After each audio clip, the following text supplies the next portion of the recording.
हिंदुस्तान के मशहूर व मारूफ फिल्म अदाकार और हमारे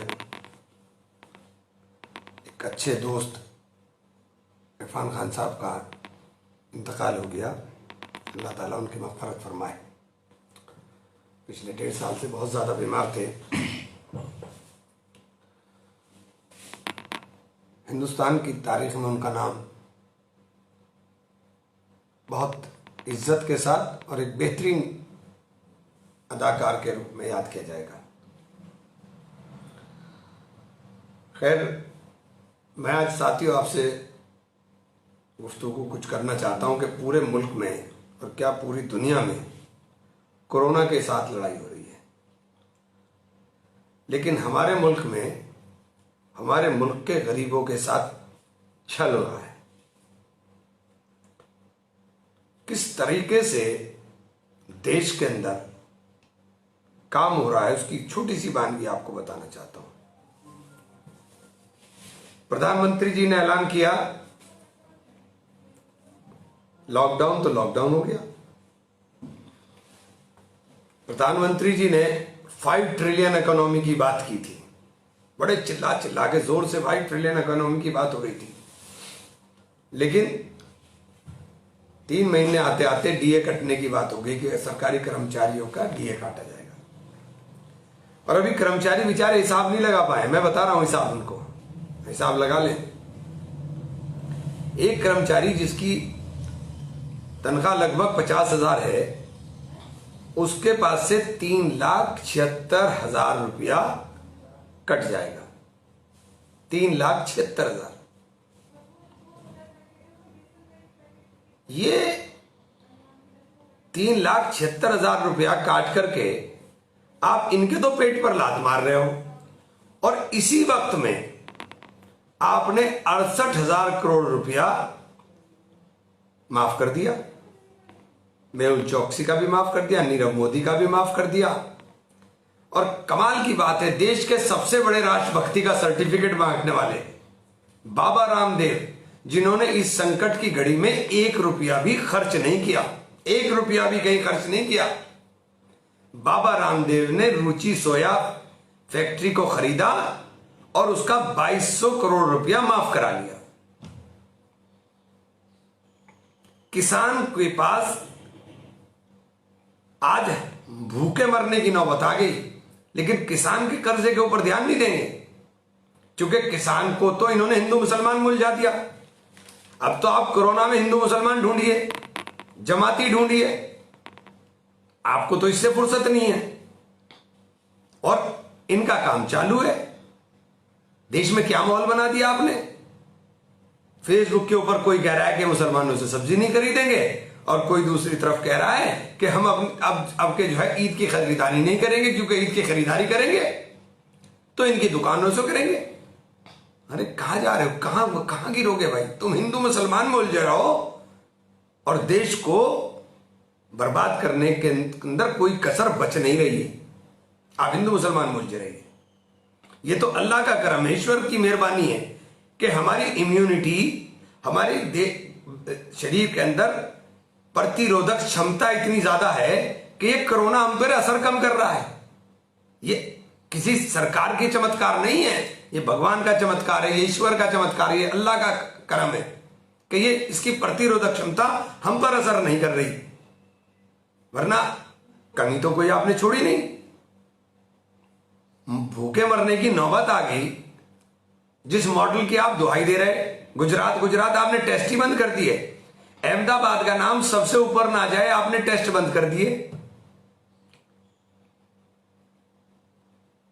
आगरा के अंदर ट्रंप गए, आगरा नंबर 1। तो आपको तो इसमें जमात ढूंढने के लिए लगा दिया कि देश की जनता बोली है, इसको जमात में लगा दो, इसको मुसलमान हिंदू के ऊपर लगा दो, इनको यहां लगा दो, और इनके बेसिक मुद्दे जो हैं, जो बुनियादी चीजें, उनके ऊपर से लोगों का ध्यान ही हट जाए। किसी अखबार के अंदर जो इन्होंने पैसा माफ किया है, किसी अखबार में उसकी खबर नहीं छापेंगे। छोटी सी छाप नहीं है, बहुत छोटी सी, क्योंकि हर चीज के ऊपर इनका कब्जा हो गया। पालघर की हिंसा के ऊपर ताली बजा बजा के चीख चीख के करके स्टूडियो को उठा रहा था, लेकिन जो बुलंदशहर में 2 साधुओं की हत्या हुई उसके ऊपर चर्चा भी नहीं करोगे। आज फिर आगरा के अंदर एक ब्राह्मण प्रधान की हत्या कर दी गई, उसके ऊपर चर्चा नहीं करोगे। गोरखपुर के अंदर योगी जी की नाक के नीचे मंदिर के पुजारी को पुलिस ने डंडे से मार दिया, उसके ऊपर चर्चा नहीं करोगे, क्योंकि चर्चा तुम्हें वहां करनी है जहां तुम्हें नफरत का मसाला मिले, वरना उसके अलावा आपको बात ही नहीं करनी। तो आप लगे रहिए हिंदू मुसलमान के अंदर, देश के अंदर तो काम चल रहा है। बाबा रामदेव तो सबको राजभक्ति का सबक पढ़ा रहे थे, अब गायब है। आटे के ऊपर कितने पैसे बढ़ा दिए, जरा कैलकुलेट करके देख लीजिए कि बाबा जी को कितना फायदा हो रहा है। भगवे वस्त्र पहनने से केवल संत नहीं हो जाते, भगवे वस्त्र का सम्मान, उस रंग का सम्मान उस तरीके से करना चाहिए जो उसके बारे में लोगों की विचार है, उसके बारे में जो हमारे पुराण शास्त्रों में, पुराणों में कहा गया है।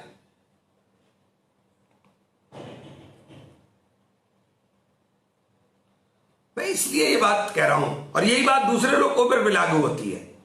मैं टीवी के ऊपर बैठ जाएंगे, बस फलाने मौलाना फलाने मौलाना फलाने मौलाना, ये दिहाड़ी के लोगों ने, जिनका इस्लाम से कोई मतलब नहीं, बस दिहाड़ी के मजदूर हैं, चैनल वालों ने रखे हुए हैं, बस इन्होंने पूरे मुसलमान की तस्वीर पेश कर देनी, जबकि मुसलमान का वो तस्वीर है ही नहीं जो आप दिखा रहे हो, ना उनको इस्लाम के बारे में जानकारी। लेकिन बहरूपी हैं, दाढ़ी रखी हुई है माशाल्लाह, कम एक साफा सा लगाया, अब लोग समझेंगे कि पता नहीं कितने बड़े हजरत जी हैं, जबकि हजरत जी दिहाड़ी मजदूर हैं, वो तो दिहाड़ी के ऊपर आए उनके यहां। लेकिन सब चीजें मिलकर के चल रही हैं, सब चीजें मिलकर चल रही हैं।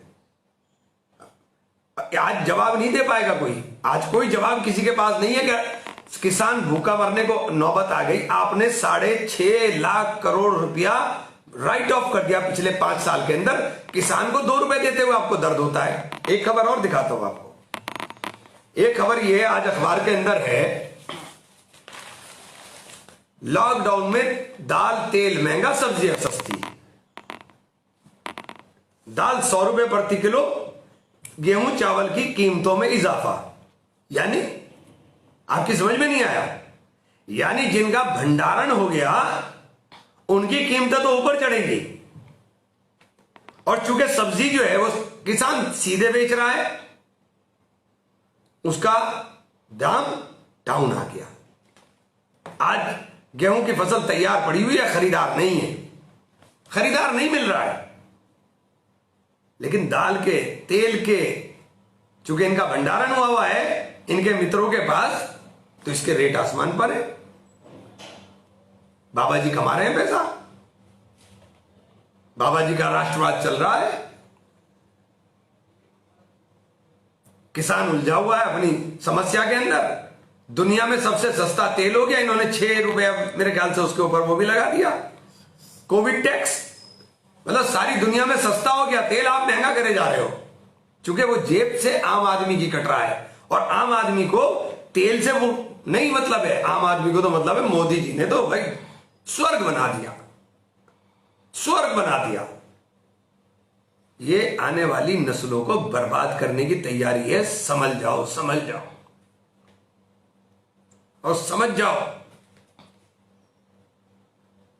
ये देश में जो एक तरह से कब्जा कर करके, मीडिया के ऊपर कब्जा कर करके लोगों तक खबरें ही नहीं आने देना चाहते, ये तो भला हो फेसबुक का, भला हो इस सोशल मीडिया का कि ये थोड़ा सा बाहर निकल आ रहा है, वरना कुछ भी ना पता चले।